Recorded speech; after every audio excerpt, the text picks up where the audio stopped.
આપનો પરિચય? મારું નામ જયાબેન ધીરુભાઈ પટેલ છે. ગુજરાત સરકાર શિક્ષણ વિભાગ દ્વારા સંચાલિત વ્યવસાય માર્ગદર્શન સંસ્થા ખાતે અમે આસિસ્ટન્ટ પ્રોફેશનલ ગાઈડન્સ ઓફિસર તરીકે ફરજ બજાવું છું.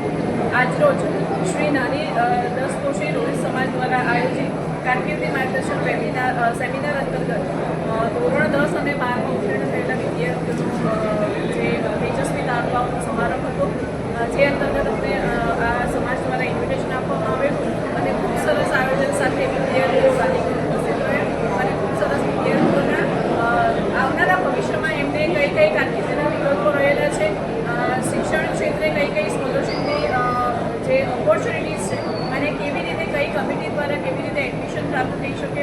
અમારી સંસ્થા દ્વારા ધોરણ 10 પછી સાયકોમેટ્રિક એનાલિસિસની જે સુવિધા વિનામૂલ્યે સરકાર આપી રહી છે, તે અંતર્ગત ઘણા બધા અવેરનેસ પ્રોગ્રામ્સની પણ જે પ્રોગ્રામ હતો એની અંદર વાત કરવામાં આવી. સરસ આયોજન સાથે વિદ્યાર્થીઓને મોટિવેશન મળે તે પ્રકારનું આયોજન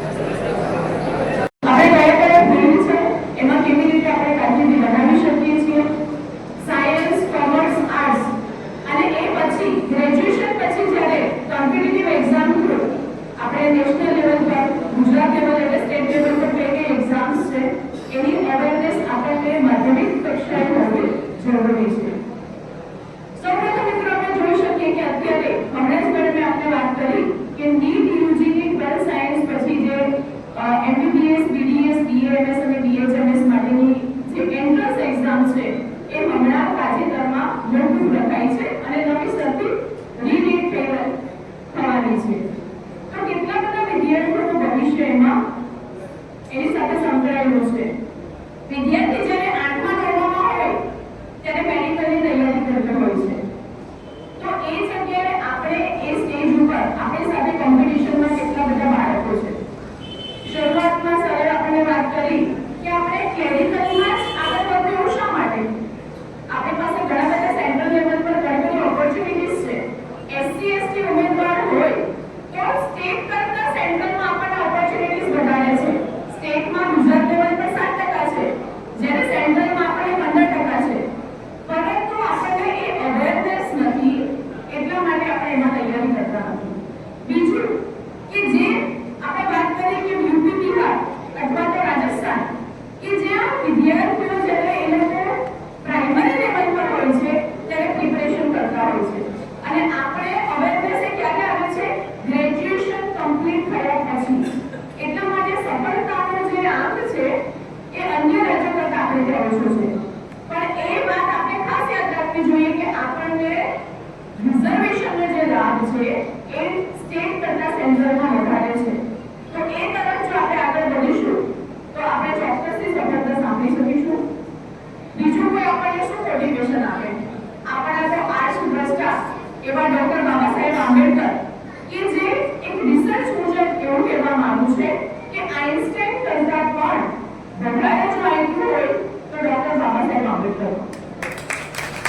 તમે જોઈ શકો છો કે કેટલી હવે પીએચડીની ડિગ્રી, એક પીએચડી કરવું હોય આપણે તો આપણો આખો જે જીવન છે એ બીજી જતું હોય છે અને એમણે કેટલા સબ્જેક્ટ્સની અંદર પીએચડી કરવું છે. કેટલા વર્ષો પહેલા આંબેડકર સાહેબે બંધારણ લખ્યું.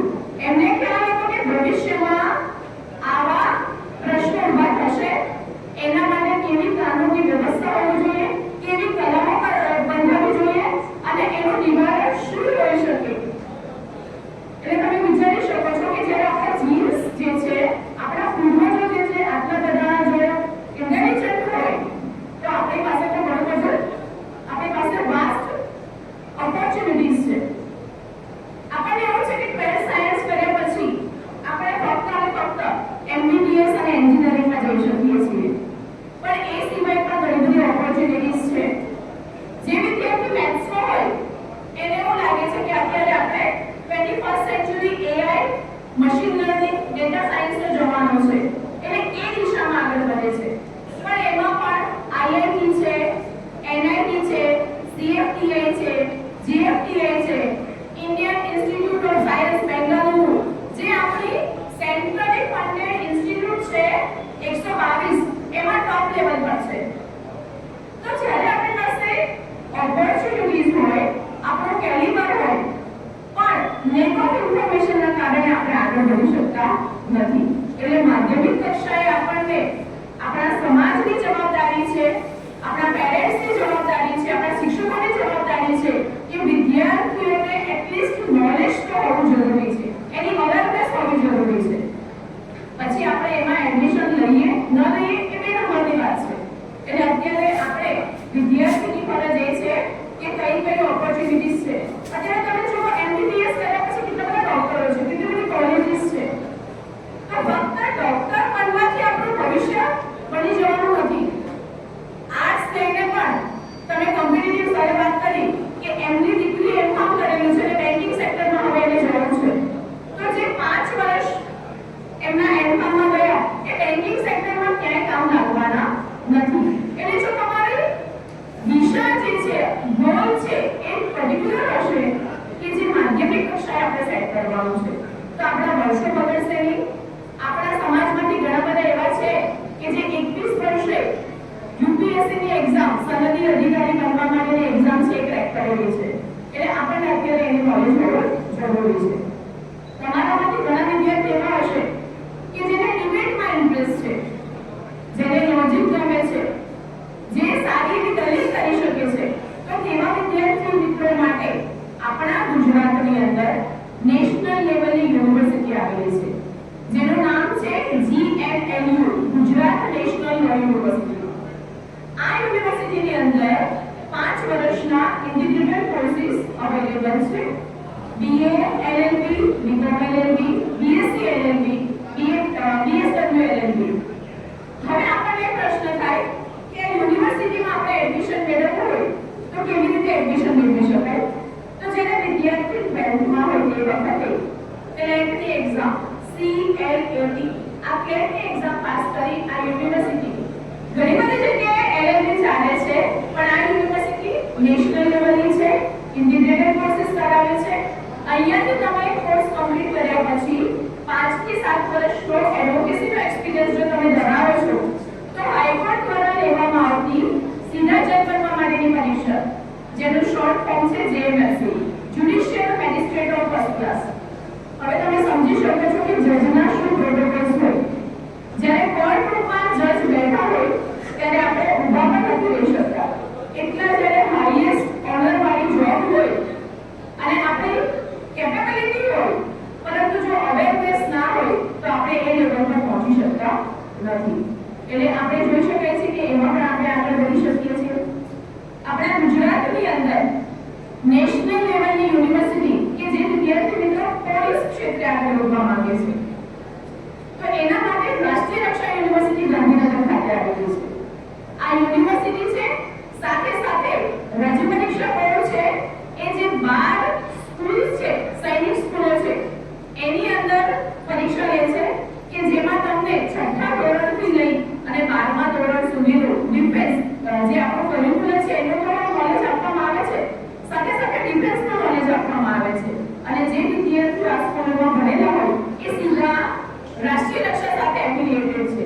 એટલે જે મિત્રોને ડિફેન્સમાં આગળ વધવું છે અથવા તો એમાં એના જે પરીક્ષાઓ છે જે આપણે બેચલર્સ લેવલની ટેકનિકલ ફિલ્ડની, નોન ટેકનિકલ ફિલ્ડની એમાં આગળ વધવું છે તો તેવા વિદ્યાર્થી મિત્રો માટે બેસ્ટ ઓપ્શન છે. રાષ્ટ્રીય રક્ષા યુનિવર્સિટીમાં મેથ્સ પછીના કોર્સીસમાં AI, machine learning, data science, computer science, ત્યારબાદ પોલીસ એડમિનિસ્ટ્રેશનને લગતા courses, diploma, PG diploma, graduation to PhD courses આ યુનિવર્સિટી કરાવે છે. એટલે જે મિત્રોને પોલીસમાં આગળ વધવું છે, અત્યારથી નક્કી કરેલું છે કે મારે એમાં આગળ વધવું છે,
એમને લેફ્ટનન્ટ કર્નલનું બિરુદ આપી એમને જોબ નથી કરવાની, એમને એક્ઝામ ટ્રાય કરવાની નથી, પરંતુ એના જે પ્રોટોકોલ્સ મળે છે, એના માટેના જે પગાર ધોરણ અથવા તો જે સેવાઓ મળતી હોય એ એમને પ્રાપ્ત થાય છે. એવું જ આપણા જે ક્રિકેટના બાદશાહ કહી શકાય એવા MS ધોનીને પણ સેમ દરજ્જો આપવામાં આવ્યો છે. લગભગ 8-9 મહિના પહેલા રિંકુ સિંહ નામ સાંભળ્યું હશે તમે ક્રિકેટમાં. એમનું તમે એજ્યુકેશન ક્વોલિફિકેશન જોવો તો 9th ફેલ છે, પરંતુ ટૂંક સમયની અંદર એમણે ક્રિકેટમાં સારી એવી નામના મેળવી છે. એટલે યુપી ગવર્મેન્ટે એમને બેઝિક એજ્યુકેશન ઓફિસરનો જે દરજ્જો છે આપ્યો છે. એટલે તમારામાંથી જો મિત્રો એવા હોય કે જે ખેલકૂદમાં સ્પોર્ટ્સમાં સારું રમી રહ્યા છે અને કદાચ એકેડેમિક રેકોર્ડ નથી લાવી શકતા, તો આવી રીતે આપણે ઓવરકમ કરી અને આપણે ગવર્મેન્ટ સેક્ટરમાં પણ આગળ વધી શકીએ છીએ. ઘણા બધા તમારામાંથી એવા મિત્રો હશે કે જેની સર્જનાત્મકતા ખૂબ સારી છે, ક્રિએટિવિટી છે, તો તેવા વિદ્યાર્થી મિત્રો માટે આપણા ગુજરાતની અંદર 2 નેશનલ લેવલના ઇન્સ્ટિટ્યૂટ આવેલા છે, NIFT અને NID. National institute of fashion technology Gandhinagar આવેલું છે અને national institute of design Paldi Ahmedabad સ્થિત છે, જેની અંદર ગ્રેજ્યુએશન કોર્સિસમાં એડમિશન મેળવવા માટે જ્યારે વિદ્યાર્થી 12th માં હોય તે વખતે UCT એક્ઝામ ક્રેક કરવાની રહેશે. હવે જો આ નેશનલ લેવલના ઇન્સ્ટિટ્યૂટમાંથી તમે પાસ આઉટ થયા હોય તો સારામાં સારા પેકેજથી તમે આગળ વધી શકો છો. તો એ રીતે એમાં પણ આપણે સારી એવી નામના મેળવી શકાય છે. તમારામાંથી ઘણા બધા વિદ્યાર્થી એવા હશે કે અત્યારથી જ નક્કી કર્યું છે કે મારે ગવર્મેન્ટ સેક્ટરમાં આગળ વધવું છે, તો તેના માટે વિવિધ કમિશન્સ દ્વારા એક્ઝામ્સ કન્ડક્ટ થતી હોય છે. દરેક પરીક્ષાઓ માટે હવે મિનિમમ ક્વોલિફિકેશન ગ્રેજ્યુએશન કમ્પ્લીટ હોવું જરૂરી છે. એટલે તમે સમજી શકો છો કે આપણે ગ્રેજ્યુએશન સુધીની જર્ની તો કરવી કમ્પલસરી છે અને એ જર્નીમાં આપણને રિલેક્સેશન મળી રહે તે માટે સ્કૂલિંગ લેવલ પર NIS GSS અવેલેબલ છે અને કોલેજ લેવલ પર આપણે જો રૂબરૂ ન જઈ શકીએ અથવા તો અટેન્ડન્સ આપણે નથી આપી શકતા તો ઓપન યુનિવર્સિટી થ્રુ આપણે ગ્રેજ્યુએશન કરી શકીએ છીએ. આપણા ગુજરાતની અંદર UPSC માટે જો કોઈ બેસ્ટ પ્લેટફોર્મ હોય તો એ સ્પીપા છે. સ્પીપા જે છે એ સેટેલાઇટ ખાતે આવેલું છે, જેની અંદર એડમિશન મેળવવા માટે એટલે કે ત્યાં ચાલતા જે કોર્સિસ ક્લાસીસ છે એમાં એડમિશન મેળવવા માટે એની એન્ટ્રન્સ એક્ઝામ ક્રેક કરવાની રહે છે. હવે આપણને એવું થાય કે આ પરીક્ષા ગમે તે પાસ કરી શકે, પરંતુ સ્પીપાની જે એન્ટ્રન્સ એક્ઝામ છે એ UPSC ની પ્રિલિમ્સ ને ઇક્વિવેલન્ટ છે. એટલે જે ઉમેદવાર જે એસ્પિરન્ટ ખરેખર UPSC ક્રેક કરવા માટે સક્ષમ છે તે જ તેના કેન્ડિડેટ હોઈ શકે. દર વર્ષે આપણે ગુજરાતનું રિઝલ્ટ UPSC નું જોઈએ તો હવે ડબલ ડિજિટમાં જોવા મળે છે, 22, 25, 30 એવા ઉમેદવારો, અને એમાં વિદ્યાર્થીઓની સંખ્યા પણ હવે વધી રહી છે. તો જે વિદ્યાર્થીઓએ આ ક્ષેત્રે આગળ વધવું હોય તો સ્પીપાની ઓફિશિયલ વેબસાઇટ છે એનો સંપર્ક કરવો જોઈએ. અમદાવાદના જે ઉમેદવારો હોય તો જ્યારે શક્ય બને તો સ્પીપાની વિઝિટ કરવી જોઈએ. સ્પીપા દર વર્ષે વેકેશન ગાળાની અંદર ઓરિએન્ટેશન કોર્સિસ 3 થી 5 દિવસના ફ્રી ઓફ કોસ્ટ કરાવે છે. આની અંદર શું જોવા મળે છે કે કેવી રીતે પરીક્ષાની તૈયારી કરવી, પ્રિલિમ્સ માટે કયા રેફરન્સ બુક્સ વાંચવા, મેઇન્સમાં જ્યારે ગુજરાતી કેન્ડિડેટ સફળ થઈ રહ્યો છે, અત્યાર સુધીની સક્સેસ સ્ટોરી છે, તો કયા વિષયો ઓપ્શનલ સબ્જેક્ટ તરીકે મેઇન્સમાં UPSC ગુજરાતી વિદ્યાર્થી રાખે છે તો એ ક્રેક કરી શકે છે તેની અવેરનેસ. મેક્સિમમ જે માર્ક્સ છે પ્રિલિમ્સ અને મેઇન્સમાં એ કવર કરતું GS એટલે કે જનરલ સ્ટડીઝ છે, તો એના માટે કયા રેફરન્સ બુક્સ, કયા મેગેઝિન્સ, કયા ન્યૂઝપેપર, કયા બુક્સ NCERT ના અને પર્ટિક્યુલર સબ્જેક્ટ વાઇઝ કયા ઓથરના બુક્સ આપણને બેનિફિશિયલ છે, એ બધી માહિતી 3 થી 5 દિવસના આ ઓરિએન્ટેશન કોર્સિસમાં આપણને પ્રાપ્ત થાય છે. કદાચ આપણે આ ઓરિએન્ટેશન કોર્સિસ ન અટેન્ડ કરી શકીએ તો સ્પીપાની જે ઓફિશિયલ વેબસાઇટ છે એની ઉપર 6 પેજનું બ્રોશર છે. એની અંદર આપણને બધી જ માહિતી પ્રાપ્ત થઈ શકે છે, કેવી રીતે એની તૈયારી કરવી, પ્રિલિમ્સ માટે કયા રેફરન્સ બુક્સ વાંચવા, મેઇન્સમાં subject wise author wise Gujarati અને હિન્દી અને ઇંગ્લિશ માટે કયા રેફરન્સ બુક્સ આપણને અવેલેબલ છે, કયા ન્યૂઝ બધી જ માહિતી આપણને આ બ્રોશર ઉપર ઉપલબ્ધ છે. ત્યારબાદ આપણે જોઈએ સ્ટેટ લેવલ પર. તો સ્ટેટ લેવલ પર ગેઝેટેડ ઓફિસર બનવા માટે ક્લાસ 1 2 ની એક્ઝામ જે છે એ જીપીએસસી કન્ડક્ટ કરે છે, ગુજરાત પબ્લિક સર્વિસ કમિશન. એમાં પણ આપણે જોઈ શકીએ છીએ કે ગ્રેજ્યુએશન કમ્પલસરી છે. એનો જે આપણે સિલેબસ છે એની ઓફિશિયલ વેબસાઇટ અને ઓજસની વેબસાઇટ ઉપરથી પ્રાપ્ત થાય છે. મહત્તમ આપણે જોઈ શકીએ તો જીએસ જે છે એ એનસીઈઆરટી ની બુક્સ એટલે કે ધોરણ 6 થી 12 ના જે આપણા પાઠ્યક્રમ છે, હવે આપણે એનસીઈઆરટી નો સિલેબસ જ ભણીએ છીએ. માધ્યમ ભલે ગુજરાતી હોય પરંતુ જે લેવલ છે એમાં એનસીઈઆરટી નું લેવલ છે. તો એ પાઠ્યપુસ્તકોને તમે રિફર કરો તો લગભગ 30 થી 35% આપણું જીએસ છે એ કવર થઈ જતું હોય છે. એટલે સ્કૂલિંગ લેવલ પર જો તમે સારી રીતે તૈયારી કરશો તો ઇન ફ્યુચર તમારે જે તૈયારી કરવાની છે એનો સમય બચી જશે અને સ્કૂલ લેવલ પર જે તમારો એકેડેમિક રેકોર્ડ છે એ પણ સુધરી શકે છે. ત્યારબાદ આપણે જોઈ શકીએ છીએ કે જે મિત્રો બેન્કિંગ સેક્ટરમાં આગળ વધવા માંગે છે તેવા વિદ્યાર્થી મિત્રો માટે આપણી પાસે 3 ઓપ્શન છે. Reserve bank of India, SBI અને વિવિધ નેશનલાઇઝ બેંકની એક્ઝામ આઈબીપીએસ કન્ડક્ટ કરે છે. આરબીઆઈની એક્ઝામ વિવિધ ગ્રેડમાં લેવામાં આવે છે. એસબીઆઈમાં પીઓ, એસઓ અને ક્લેરિકલ લેવલ. પીઓ અને એસઓ છે એ ઓફિસર લેવલની પરીક્ષા છે જેને આપણે પ્રોબેશનરી ઓફિસર અને સ્પેશિયાલિસ્ટ ઓફિસર કહી શકીએ છીએ. ક્લેરિકલ લેવલની પરીક્ષા એસબીઆઈ કન્ડક્ટ કરે છે અને આઈબીપીએસ માં પણ સેમ એઝ પીઓ, એસઓ અને ક્લેરિકલ લેવલની પરીક્ષાઓ લેવાની હોય છે. એની માટે તમે 6 થી 8 મહિના 2 થી 3 કલાક કન્ટિન્યુઅસ પ્રેક્ટિસ થ્રુ તમે જો આગળ વધશો તો આ પરીક્ષાઓ તમે ક્રેક કરી શકશો.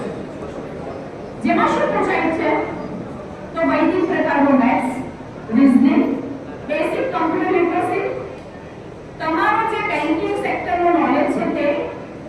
પરીક્ષાઓ જ્યારે ઓર્ગેનાઇઝ થતી હોય એના 8 થી 12 મહિનાનો જનરલ નોલેજ. અહીંયા યુપીએસસી જીપીએસસી જેટલું ઇનડેપ્થ જનરલ સ્ટડીઝની જરૂરિયાત નથી. જનરલ નોલેજ ઘણા બધા YouTube ઓપન એક્સેસ વિડિયોઝ આપણને અવેલેબલ છે. ઘણી બધી ચેનલ્સ અવેલેબલ છે કે જે ફ્રી ઓફ કોસ્ટ, તમારે ટ્યુશન કોચિંગની પણ જરૂરિયાત નથી. ઘણો બધો પીડીએફ મટીરીયલ આપણને ઓનલાઈન અવેલેબલ છે. તો એને સર્ચ કરીશું. પરીક્ષાઓ જ્યારે આપણે આપતા હોય એ પરીક્ષાઓ 10મા 12માની બોર્ડની પરીક્ષા હોય, હાયર સ્ટડીઝ માટેની એન્ટ્રન્સ એક્ઝામ હોય કે કોઈ જગ્યાએ આપણે જોબ મેળવવા માટેની રિક્રુટમેન્ટ એક્ઝામ હોય, તો આ બધી પરીક્ષાઓ માટે 4-5 સ્ટેપ અગત્યના છે જે આપણું રિઝલ્ટ અથવા તો આપણો ક્રમ છે એને આગળ લાવવામાં વધારે સારી આપણને મદદરૂપ થઈ શકે છે. સૌથી પહેલા તે પરીક્ષાઓ શાના માટે લેવામાં આવે છે? એ પરીક્ષાઓ પેન પેપર મોડમાં છે કે કમ્પ્યુટર મોડમાં છે એનો નોલેજ, એની એડવર્ટાઇઝમેન્ટ ક્યારે આવે છે તે, એનો કરિક્યુલમ શું છે એટલે કે એનું માળખું શું છે તે, અને સૌથી વધારે અગત્યનું છે પ્રીવિયસ યર્સ ક્વેશ્ચન પેપર. આગલા વર્ષોના જે પ્રશ્નપત્રો છે એને જો તમે રિફર કરશો તો તમારું 50% કામ જે છે એ સરળ બની જશે. કેવા પ્રકારના પ્રશ્નો પૂછાતા હોય છે, એના આન્સર આપણે કેવી રીતે આપવા અને કટ ઓફ જે છે કેટલું નક્કી થતું હોય છે. તો આ બધું જ આપણને જો તમે 10 વર્ષના પ્રશ્નપત્રોને ચેકઆઉટ કરો છો, સોલ્વ કરો છો તો સારામાં સારું મેરિટ બનાવી અને તમે આગળ વધી શકો છો. તમને મેડમે વાત કરી કે અમારી સંસ્થા શિક્ષણ વિભાગ દ્વારા સંચાલિત છે. રાજ્ય કક્ષાની એકમાત્ર અમારી કચેરી છે. ઓલ ઓવર ગુજરાતથી વિદ્યાર્થીઓ 10માનું રિઝલ્ટ આવે અથવા તો 10માની પરીક્ષા પૂરી થાય પછી સાયકોમેટ્રિક એનાલિસિસ માટે આવતા હોય છે. હમણાં સરે જે વાત કરી ને કે એમની દીકરીના 5 વર્ષો એમ કામ કર્યું તો એવો પ્રશ્ન ઊભો ન થાય અથવા તો આપણા ઇન્ટરેસ્ટ શામાં છે, આપણો આઈક્યુ કેટલો છે, આપણું એડજસ્ટમેન્ટ કેવું છે અને આપણે કયા ફિલ્ડમાં જો આગળ વધીશું તો સારામાં સારું કારકિર્દી બનાવી શકીશું. તે અંતર્ગત અમે સાયકોમેટ્રિક એનાલિસિસ કરીએ છીએ અને એના બેસિસ ઉપર કયા કરિયરના ઓપ્શન છે એનું માર્ગદર્શન આપીએ છીએ. તો આપ ચોક્કસથી અમારી સંસ્થાનો સંપર્ક કરી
વખત મિત્રો એવું થતું હોય કે વિનામૂલ્યે મળતું હોય એટલે આપણને એમ હોય કે એની વેલ્યુ નથી હોતી, પણ ઘણી વખત વિનામૂલ્યે અનમોલ પણ મળતું હોય છે.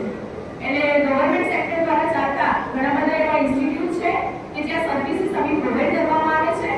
આપણને એ નોલેજ નથી અથવા તો અવેરનેસ નથી એટલે આપણે ચૂકી જતા હોઈએ છીએ, પરંતુ આપણી જવાબદારી છે કે ચોક્કસથી આપણે એનો સંપર્ક કરીશું અને જે જરૂરિયાતમંદ વિદ્યાર્થીઓ છે એને આપણે માર્ગદર્શન પ્રોવાઈડ કરીશું. શ્રી નાની 10 વર્ષ લોહી સમાજ દ્વારા અમારી ઓફિસને ઇન્વાઇટ કરી છે. ખાસ કરીને હું સમાજના જે આગેવાનો છે એનો હૃદયપૂર્વક આભાર વ્યક્ત કરું છું.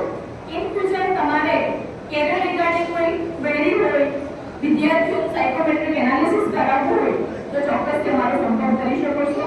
Thank you.